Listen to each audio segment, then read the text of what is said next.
You're listening to a Blaze Bible Reflection. Today's passage is Mark chapter 6, verses 1 to 29, read by Isioma. The Roadmap of Envy, Jesus' Homecoming. Envy is a character flaw that causes people to feel angry, sad, or offended when someone else succeeds or makes progress. At times, it goes further, showing itself as satisfaction when something bad happens to someone else. People may never say it aloud, but they experience a subtle sense of relief or pleasure when those they envy stumble. Envy is not random. It follows a pattern. It has a process. If people pay attention, they will see a clear progression that can be traced from beginning to end. In Mark chapter 6, verses 1 to 6, Jesus returns to his hometown after healing the woman with the issue of blood and raising Jairus' daughter. He goes back to Nazareth, where he was raised, and his disciples accompany him. It is reasonable to assume that he was invited to teach in the synagogue.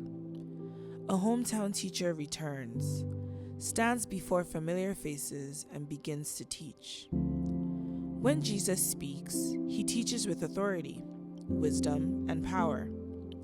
His teaching stirs the people and produces envious reactions that unfold step by step like a roadmap.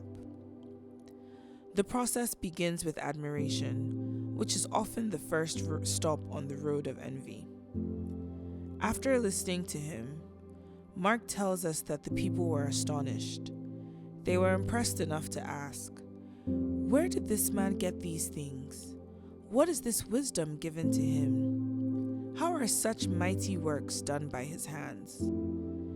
Their questions reveal genuine admiration. Envy almost never begins with hatred. It begins with awe, respect, and amazement. People look at someone and quietly think, "Wow." Next, admiration turns into comparison. Once admiration crosses a line, people begin measuring themselves against the other person. Celebration gives way to competition. Feelings of threat, insecurity, and intimidation rise. Instead of focusing on what God is doing, attention shifts to why he's doing it through someone else. This shift appears in Mark's account when they say, "Is this not the carpenter, the son of Mary?" Familiarity replaces honor, and admiration turns into offense. Scripture says plainly, "And they took offense at him." Then offense takes control. Once offense settles in, envy no longer stays quiet. It begins shaping how people think, speak, and respond. Emotions intensify and perspective narrows. What once sounded meaningful now feels irritating.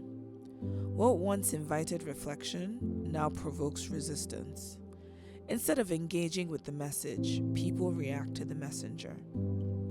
By labeling Jesus as the carpenter, the son of Mary, they justify their rejection. This is how envy operates at the level of offense. It reframes the story so resistance feels reasonable and criticism feels justified. Pride is protected and rejection appears fair. From there, envy advances into plotting and conspiracy. Once offense is established, envy moves beyond inner attitude and becomes intentional. Anger looks for an outlet, and frustration searches for a solution. Criticism is no longer enough, so action is planned. At this stage, people begin to undermine, oppose, or eliminate what they envy. Envy becomes dangerous because it gathers agreement, forms alliances, and quietly strategizes. The goal is no longer understanding, but control. This pattern is clearly illustrated in the story of Saul and David. Saul initially admired David and benefited from his success. But once David's victories were compared to his own, admiration turned into insecurity. That insecurity grew into offense, and Saul began questioning and speaking against David. Eventually, envy reached its final stage. Saul plotted David's destruction and attempted to kill him. This marks the final turn on the roadmap of envy. What begins with amazement ends in conspiracy. When envy is left unchecked, it does not stop at offense, it always looks for a plan. This explains why Jesus could no longer do mighty works in Nazareth. Not because he lacked power, but because unbelief fueled by envy closed their hearts. Envy always limits what people are able to receive.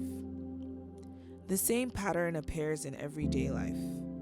Envy gives people permission to speak harshly, assume the worst, and question motives without evidence.